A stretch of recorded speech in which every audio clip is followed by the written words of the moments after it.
তাহলে এই ভিডিওতে আমি সম্পূর্ণ বিষয়টা দেখাবো যে ওল্ড এজ পেনশনের ফর্মটা আপনারা যারা এনেছেন ফিল আপ করবেন কিভাবে। Old age pension, widow pension, মানব পেনশন সব ফিল আপের প্রসেস কিন্তু খুব একটা আলাদা নয়, সিমিলার আছে। তো আমি ওল্ড এজ পেনশনটা আমার হাতে আছে, ওল্ড এজ পেনশন ফর্মটা আমি দেখিয়ে দিচ্ছি যে কিভাবে ফিল আপ করবেন। বলে দিচ্ছি প্রথমে যে ভিডিওতে পুরো বিস্তারিত তথ্য থাকবে যে কিভাবে ফিল আপ করবেন। একটা বিষয় ভুল হলে কিন্তু আপনার হয়তো রিজেক্ট হতে পারে, তো ভিডিওটা মন দিয়ে দেখবেন আর চ্যানেলটাকে সাবস্ক্রাইব করে আমাদের পাশে থাকবেন। ভিডিওটা স্টার্ট করার আগেই প্রসেসটা দেখাবার আগে আমি ওই সকল মানুষকে থ্যাংক ইউ বলতে চাই যারা আমাকে এতটা হেল্প করছে প্রত্যেকটা মুহূর্তে, যে কি করে ইনফরমেশন আমি পাবো, যেখান থেকে আমার সোর্স অফ ইনফরমেশন সেটা হচ্ছে সেই সমস্ত পঞ্চায়েতের বিডিও অফিসের ছোট ছোট কর্মচারী যারা যারা ছোট ছোট লেভেলে কাজ করছে, তারা আমাকে ছোট ছোট ইনফরমেশনগুলো দিয়ে দিচ্ছে এবং তাদের থ্রু দিয়ে আমি ভিডিওগুলো বানাতে পারছি। তো সেই সমস্ত দাদাদেরকে নাম কারণ নিচ্ছি না, বাট একদিন সময় আসবে যে তাদেরকে নামও নেবো, তাদেরকে ভিডিওতেও নেবো। একদিন তো সময় আসবে, আর সময় আনবেন আপনারাই। তো সেটার জন্য আপনাদেরকে সাপোর্ট করতে হবে। Thank you so much. আর ওই দাদাদেরকে আমি বলবো থ্যাংক ইউ সো মাচ, তোমাদের জন্যই আমি এত কিছু বলতে পারছি দাদাদেরকে। আর আপনাদের সহায়তা না হলে আমরা কিন্তু কিছুই করতে পারবো না। তো চলুন প্রসেসটা দেখাচ্ছি, ফর্ম ফিল আপের সম্পূর্ণ প্রসেসটা দেখুন। আমি বলে দিচ্ছি প্রথমে ফর্ম ফিল আপের জন্য কি কি ডকুমেন্ট লাগবে, আমি এটা নিয়ে একটা ভিডিও বানিয়ে দিয়েছি। তো অতএব মনে রাখবেন, আর বলে দিচ্ছি আরেকবার, আপনাকে রেডি রাখতে হবে আধার কার্ড, ভোটার কার্ড, আপনার রেশন কার্ড, ঠিক আছে, যার পেনশন অ্যাপ্লাই করছেন তার রেশন কার্ড, তার ব্যাংক পাসবুক এবং তার 1 কপি ছবি এবং একটা পঞ্চায়েত থেকে অ্যানুয়াল ইনকাম সার্টিফিকেট। সেটা কি করে নেবেন, আপনার পঞ্চায়েতে গিয়ে গেলেই বললেই হবে যে পেনশনের জন্য তার একটা অ্যানুয়াল ইনকাম সার্টিফিকেট দিয়ে দেবে। চলুন প্রথমে দেখি। এখানে পাসপোর্ট সাইজ ফটোটা লাগাবেন। ফার্স্ট অফ অল এখানে পাসপোর্ট সাইজ ফটোটা, application for old age pension, দেখুন এই ফর্মটা জনকল্যাণ সেবী থেকে ওঠানো ফর্ম। আর পার্সোনাল ডিটেলস বলেছে applicant's name, first name, middle name, last name. First name এখানে দেবেন, মিডিল নেম থাকলে দেবেন, লাস্ট নেম এখানে দেবেন, ঠিক আছে। যদি ধরুন কারোর নাম প্রবীর কুমার চ্যাটার্জি, তাহলে প্রবীর কুমার চ্যাটার্জি এইভাবে লিখতে হবে, জানেন। জেন্ডার দিয়ে দেবেন, ডেট অফ বার্থ। আর এটা যে আছে age as on 1 January of current year, এটা কীভাবে বার করবেন আমি দেখে দিচ্ছি সম্পূর্ণ। এটা একদম নর্মাল আছে, এটা বার করতে কিছু লাগবে না।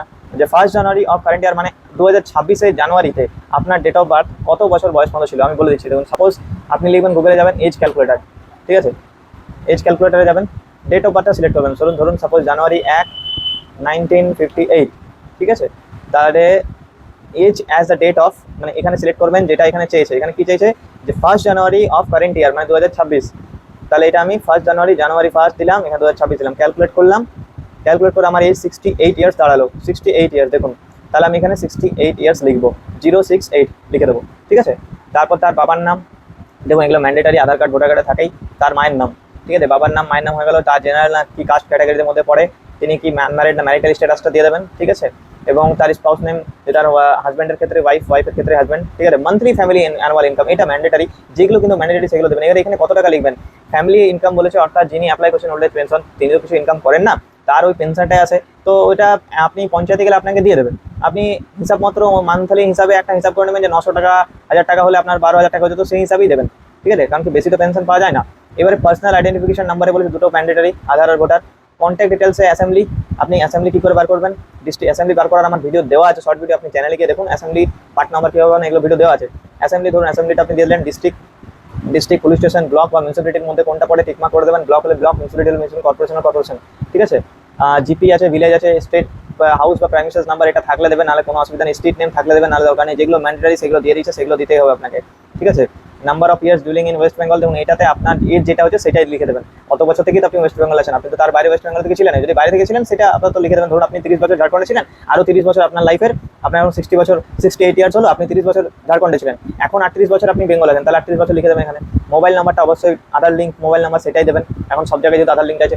ব্যাংক ডিবিটি লিঙ্কটা একবার চেক করে নেবেন কী দরকার, যদি ডিবিটি লিঙ্কের মাধ্যমে দেয় তাহলে তখন অসুবিধা হতে পারে, তাই ডিবিটি লিঙ্কটা অবশ্যই চেক করবেন।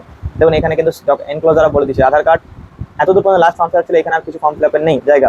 এনক্লোজার বলে দিচ্ছে কি কি অ্যাটেস্টেড কপি করতে হবে, মানে জেরক্স করে নিচে সিগনেচার করতে হবে, সিগনেচার করলে সিগনেচার বা স্ট্যাম্প আঙুল দিলে আঙুল, থাম্ব ইমপ্রেশন দিলে, ঠিক আছে। পাসপোর্ট সাইজ ছবি বললাম, আধার কার্ড ভোটার কার্ড বললাম, কাস্ট সার্টিফিকেট যদি থাকে দেবেন, রেসিডেন্সিয়াল সার্টিফিকেট যেটা সেলফ ডিক্লারেশন আছে সেটা, এটা ঠিক আছে, এটা বলে দিচ্ছি। ইনকাম সার্টিফিকেট সেলফ ডিক্লারেশন এটা ম্যান্ডেটারি, ইনকাম সার্টিফিকেট এটা আপনাকে পঞ্চায়েত থেকে দেবে। ব্যাংকের পাসবুক আর আদার কোনো ডকুমেন্ট দেওয়ার দরকার নেই, থাকে তো দেবেন, ছেড়ে দেবেন। সেলফ ডিক্লারেশনে কি বলে, দেখুন সেলফ ডিক্লারেশনটা বলে, সেলফ ডিক্লারেশনটা ভালো করে মাইন্ডে রাখুন। অনেকেই কিন্তু এনএসএপি, ন্যাসআপ যেটা ওল্ড এজ পেনশন যেটা আছে না, ন্যাশনাল সোশ্যাল অ্যাসিস্ট্যান্ট প্রোগ্রাম, এটাতে কিন্তু অনেকে পেনশন পান, সেন্ট্রালের পেনশনটা। তাহলে সেন্ট্রালে এটা অটোমেটিক্যালি হয়, এটা ভেরিফাইড হলে নাম অটোমেটিক্যালি আসে, এটা জন্য অ্যাপ্লাই কোনো কিছু করতে হয় না। কিন্তু এটা অনেকে উমাং অ্যাপ থেকে অ্যাপ্লাই করছেন, এটা অ্যাপ্লাই করলে কিন্তু স্টেটারটা পাবেন না, এটা সেন্ট্রাল স্কিম। তো অতএব মাইন্ড রাখবেন যে যদি এগুলোর মধ্যে কোনো সুবিধা আপনি পান তাহলে কিন্তু টিক করে দেবেন, যদি না পান তাহলে ছেড়ে দেবেন, কোনো অফিসে এখানে আপনার সিগনেচার হবে, ঠিক আছে, অ্যাপ্লিকেন্টের সিগনেচার। আর এই অ্যাকনোলেজমেন্ট এরিয়াটা এটা আপনার কিছু করতে হবে না, এটা অফিস ইউজ অনলি, এটা যে রিসিভিং অফিসার আছে উনি করবেন। আর এটা অফিস ইউজ অনলি, সিগনেচার এটা অফিস, কোনো অসুবিধা নেই। আধার কনসেন্ট ফর্ম আছে, কনসেন্টে আধার নাম্বার দেবেন আর এখানে সিগনেচার করতে হবে, ব্যাস।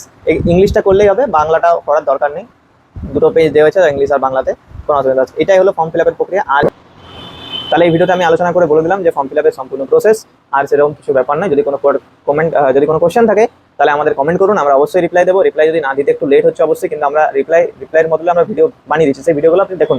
আর এরপর আরো অনেক লাগাতার কন্টেন্ট এবং ভিডিও আসবে, তবে মনে রাখবেন যে সবসময় রাজা ন্যাচারাল অনলাইন সেন্টার আপনাদের জন্য প্রস্তুত, কিন্তু আপনাদেরকে একটু সাপোর্ট করতে হবে। আমার যে সমস্ত দর্শক বন্ধু এত সাপোর্ট করেছেন ফেসবুকে, তাদেরকে হাত জোড় করে রিকোয়েস্ট করছি যারা কিন্তু প্লিজ আমাদের ইউটিউব চ্যানেলটাকে সাবস্ক্রাইব করে দিন।